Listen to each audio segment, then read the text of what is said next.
In 1956, 5 missionaries were speared by a tribe in Ecuador they were trying to reach with the gospel.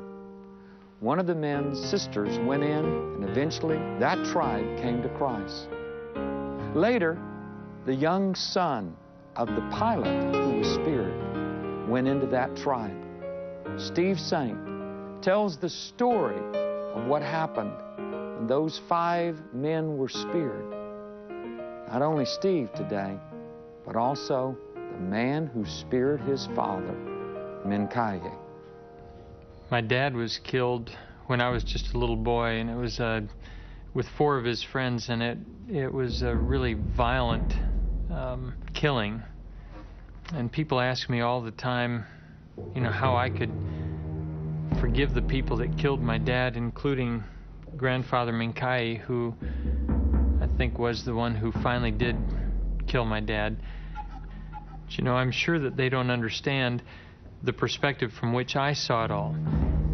My dad and his 4 friends, Roger, Pete, Ed, and Jim, knew that they were risking their lives to try to contact this violent group that had never had friendly contact with the outside world. And then when it came right down to them being attacked, they had guns and they could have defended themselves, but they preferred to die rather than kill, even in self-defense.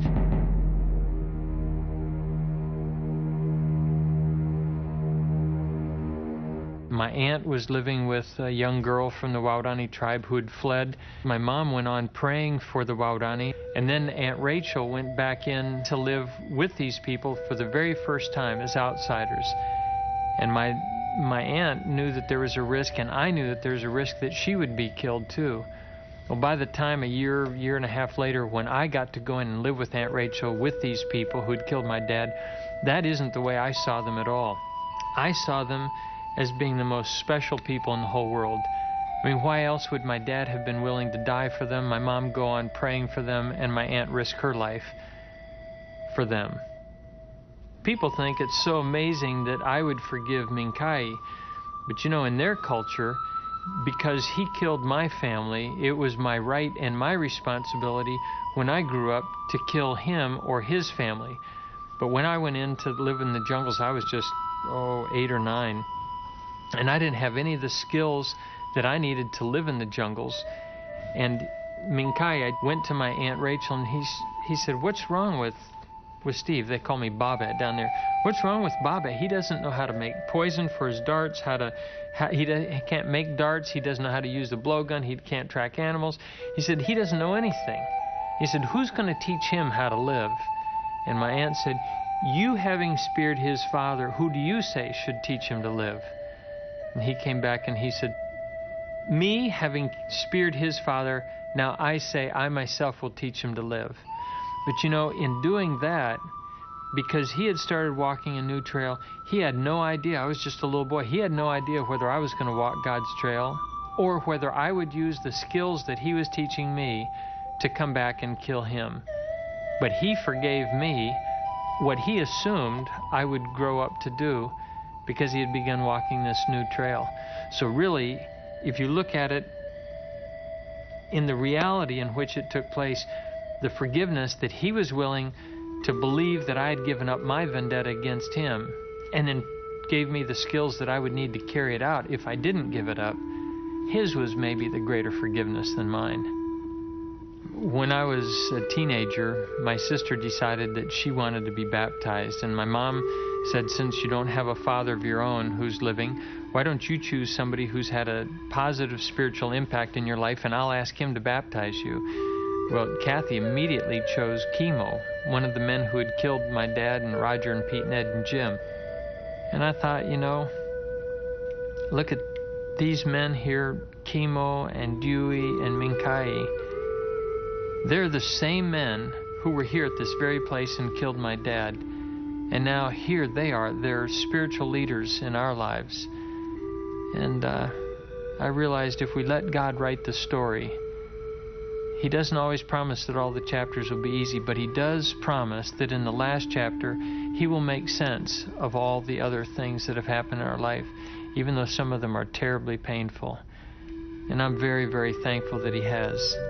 we have become, as grandfather says, we have become like just one family because we all have the same father. Minkai wineniri waurani nangi pinte kimandapa. He says, a long time ago, my grandfathers, they were very angry.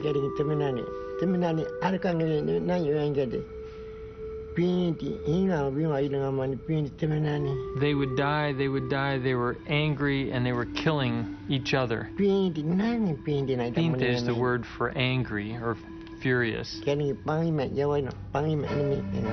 We would go and spear other people in our tribe, and they would come and spear us. It was just like that. Now, we're not being angry. He said, now some of us who were enemies, who were hating and furious with each other, now we've become like one, like one head, like one family. That's what I have to say. Do you understand me? Okay. People have been able, in this story, to identify with my loss. But what they can't seem to identify with is how I and my family, how we experienced gain. You know, when my dad was killed and I was a little boy, I can still remember that sense of anguish, disenfranchisement. I mean, my whole little boy universe revolved around my dad. I wanted to grow up and be just like him. He was my hero. When my mom told me that he was never coming back, I mean, it shattered my whole world. I thought there was nothing left to live for. But you know what? Just a short while ago, when Christmas was coming and grandfather came up to our house, I saw him with my three of my granddaughters. He was holding one who was asleep in his arms, and the other two were draped over his shoulders. And that night, as Jenny and I were going to bed, grandfather had already gone to sleep, and Jenny said, just want to go in and kiss him once more, don't you? And you know, then I realized that same yearning that I had for my father, I now feel for grandfather Minkai, the man who killed him. That's something that doesn't happen in fiction. That can only happen in true life.